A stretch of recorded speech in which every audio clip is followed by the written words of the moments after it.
Gajapati police को मिली बड़ सफलता। सुना रूपा अलंकार सह दुई अभियुक्तों को गिरफ्त करी कोर्ट चालाण करा जायथिबा सूचना देले गजपति आरक्षी अधीक्षक जतेन्द्र कुमार पंडा। गजपति जिला सदर महकुमा पारलाखेमुंडी आदर्श थाना पुलिस को मिली बड़ सफलता। एकाधिक थाना अंचल में सीरीज चोरी करिथिबा दुई जण अभियुक्तों को धरिबा सह सेमानक निकटरू बहु परिमाणर सुना रूपा अलंकार समेत विदेशी टंका और चोरी रे व्यवहृत होइथिबा सामग्री जबत करिछि पुलिस। एने पारलाखेमुंडी आदर्श थाना परिसर में एक सांबादिक सम्मेलन में गजपति आरक्षी अधीक्षक जतेन्द्र कुमार पंडा गणमाध्यम को सूचना प्रदान करिसेंती। पारलाखेमुंडी कंडरसाहीर अभियुक्त दुर्गा प्रसाद बेणिया और अभियुक्त देव मंडल। अभियुक्त दुर्गा प्रसाद बेणिया टीपीएसओडीएल रो मीटर रीडर भावे कार्य करुथिले। दुर्गा घर घर बुली मीटर रीडिंग करबा सह घर गुड़िकरे ताला पड़िथिले, रेकी करुथिले, चोरी करुथिले। तेबे एही दुई जन को गिरफ्त करबा सकाशे व्यापक ज्ञानकौशल व्यवहार होइतिबा आरक्षी अधीक्षक श्री पंडा गणमाध्यम को सूचना दैछंती। एमानक ठारू 9 केजी रूपा और 10 तोला सुना अलंकार समेत 33,000 टंका, किछि वैदेशिक करेंसी, 2टी गाड़ी, 2टी मोबाइल फोन सह ताला भांगिबा पई व्यवहृत होइतिबा सामग्री जबत करबा सहित दुई अभियुक्तों को गिरफ्त करी कोर्ट चालाण करा जायतिबा गजपति एसपी गणमाध्यम को सूचना दैछंती। एही सांबादिक सम्मेलन में गजपति आरक्षी अधीक्षक जतेन्द्र कुमार पंडा, एसडीपीओ माधवानंद नायक, पारलाखेमुंडी आदर्श थाना अधिकारी प्रशांत कुमार भूपति, गुरांडे थाना अधिकारी ओम नारायण पात्र समेत अन्य अधिकारी उपस्थित थिले। गत डिसेम्बर मास 13 तारिख दिन पारलाखेमुंडी सहर वरिष्ठ सामाजिक द्विजन पाढ़ी घर बर्गलारी होइथिबार रिपोर्ट आमको मिलता एवं तापर पुणी से डिसेम्बर 27 तारिख दिन आम पारलाखेमुंडी कमिटी साइड गोटे ज्वेलरी सप्र बर्गलारी होइथिबार रिपोर्ट होता। ये दुईटी केस मोडस ऑपरेंडी प्राय एक प्रकार थिला। से आम या गोटे चैलेंज हिसाब से नहीं एसडीपीओ पारलाखेमुंडी तत्वावधान एवं आईएससी पारलाखेमुंडी को लेकिन गोटे स्वतंत्र टीम करा जायतिला, जो थे पारलाखेमुंडी थानार ऑफिसर माने एवं गोरांडी थानार आईएससी एमाने सब थिले। एथिरे आमको टेक्नोलोजी सहायता विशेष कर नवाक पड़ता। टेक्नोलोजी सहायता फल आम बहुत गुड़ाए सन्देही मोबाइल नंबर पाइलु एवं से मोबाइल नंबर गुड़िक प्राय 300 संख्यार ऊर्ध्व थिला। प्रत्येक मोबाइल रो लोकेशन एवं सीडीआर डिटेल्स हमको वेरीफाई करने को पड़ेगा एवं शेष में आज आम सफलतार सहित से दुईटी केस सहित आउ दुईटी बर्गलारी टोटाल 4टी बर्गलारी केस डिटेक्ट करने को आमर पुलिस टीम सक्षम होती। प्राय 10 केजी ओजनर रूपा अलंकार एवं समस्त चोरी जाइथिबा सुना अलंकार जहाँकि प्राय 10 तोलारू अधिका हेब एवं कैश 33,000 टंका। ता व्यतीत जो कमिटी साई बर्गलारी जो जाइथिला सेतिरे फॉरेन करेंसी किछि थिला, डॉलर थिला, $100, $20, $10 युवाकर किसी आम करेन्सी पाइचु। श्रीलंकान करेन्सी आम गोटे घर चोरी होता पाइचु। या व्यतीत से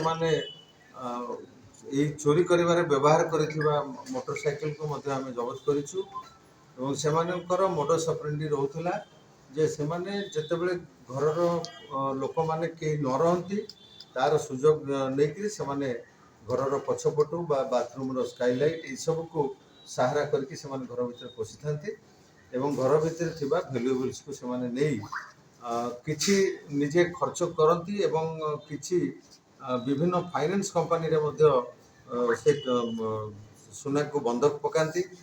इथिरे हमर अधिकांश सुना मु कहवाक चाहिए गोटे निर्दिष्ट फाइनेंस कंपनी रे बंधक रखी देथिले। आमे से फाइनेंस कंपनी रो इन्वॉल्वमेंट अछि कि ना ता मध्य जांच करूछु। एबे सेमाने किभली भाव में चोरंक पाखर सुना को बंधक रखी एत टंका ऋण देथिले से बाबद आमर वर्तमान तदंत जारी रही। फाइनेंस कंपनी मुथुट कंपनी विशेष करी आम पूर्व देखीचु जे क्राइम रु लब्ध होतबा सुना गहना को सेमाने बंधक भाव में रखुचंती, जोटा कि संपूर्ण भाव में बेआईन कार्य। आम देखिबु सेमाने तांकर ଜ୍ଞାତସାରରେ ଏଭଳି କରିଛନ୍ତି କିମ୍ବା କୌଣସି ଅଜ୍ଞାତସାରରେ ଏଭଳି ହେଇଛି ସେଇ ଜିନିଷକୁ ଆମେ ବିଚାରକୁ ନେଉଛୁ ଏବଂ ଯାଞ୍ଚ ପରେ ଆମେ ଆବଶ୍ୟକ ହେଲେ ନିର୍ଦ୍ଦିଷ୍ଟ କାର୍ଯ୍ୟାନୁଷ୍ଠାନ ମଧ୍ୟ ତାଙ୍କ ବିରୁଦ୍ଧରେ ନେବୁ। सर मुख्य आसमी कौन करथला एवं लोकेशन ଏଇ ଯେଉଁ ଚାରୋଟି ବର୍ଗଲାରୀ କେସ୍ ଆମେ ଡିଟେକ୍ଟ କଲୁ ଏଇ ଚାରୋଟି ଯାକ କ୍ରାଇମ୍ 2 ଜଣ ଯୁବକ କରିଛନ୍ତି ପାରଳାଖେମୁଣ୍ଡିର ହିଁ ଯୁବକ ସେମାନେ ଜଣେ ଟିପି ଏସଓଡିଏଲ୍ କାମ କରନ୍ତି ମିଟର ରିଡର ଭାବରେ ସିଏ ଦ୍ୱିଜେନ ପାଢ଼ୀଙ୍କ ପରିବାର ବର୍ଗ ଯେତେବେଳେ ଘରେ ନଥିଲେ କୌଣସି କାର୍ଯ୍ୟକ୍ରମ ପାଇଁ ସେମାନେ ଭୁବନେଶ୍ୱର ଯାଇଥିଲେ ତାର ସୁଯୋଗ ନେଇ ସେ ମିଟର ରିଡିଂ କରିବାକୁ ଆସିଥିଲେ ଏବଂ ଜାଣିବାକୁ ପାଇଥିଲେ ତାଙ୍କ ପରିବାର ଲୋକ ବର୍ତ୍ତମାନ ପାଇଁ କିଛି ଦିନ ପାଇଁ ନାହାନ୍ତି।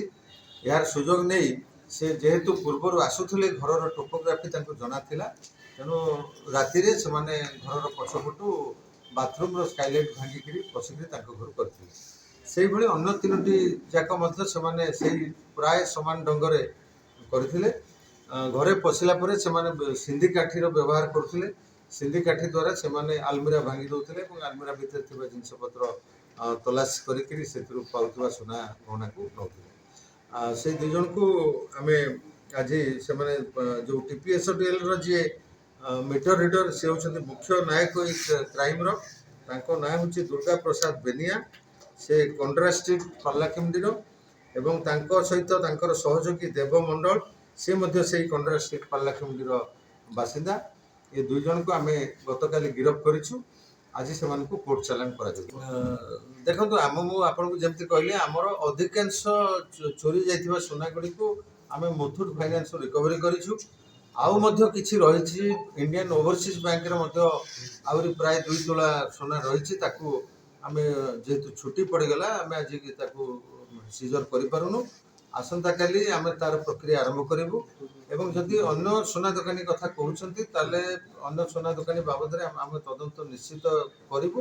ଯଦି ତାଙ୍କର ଇନଭଲଭମେଣ୍ଟ ଥିବ ସେ ଯିଏ ବି ହୁଅନ୍ତୁ ନା କାହିଁକି ତାଙ୍କୁ ଗିରଫ କରିକି ଆମେ କୋର୍ଟ ଚାଲାଣ एक्चुअली सर जो चोर मानू धरा हला केमती ए विषय रे आपण କରିବୁ। ମୁଁ ଆପଣଙ୍କୁ ଯେମିତି ମୂଳରୁ କହିଲି ଏଥିରେ ମୁଖ୍ୟତଃ ଆମେ ଟେକ୍ନୋଲୋଜିର ସହାୟତା ନେଇଥିଲୁ। ସେଗୁଡ଼ିକୁ ବିଶେଷ ଖୋଲିକିରି କହିବା ଉଚିତ ହେବ ନାହିଁ।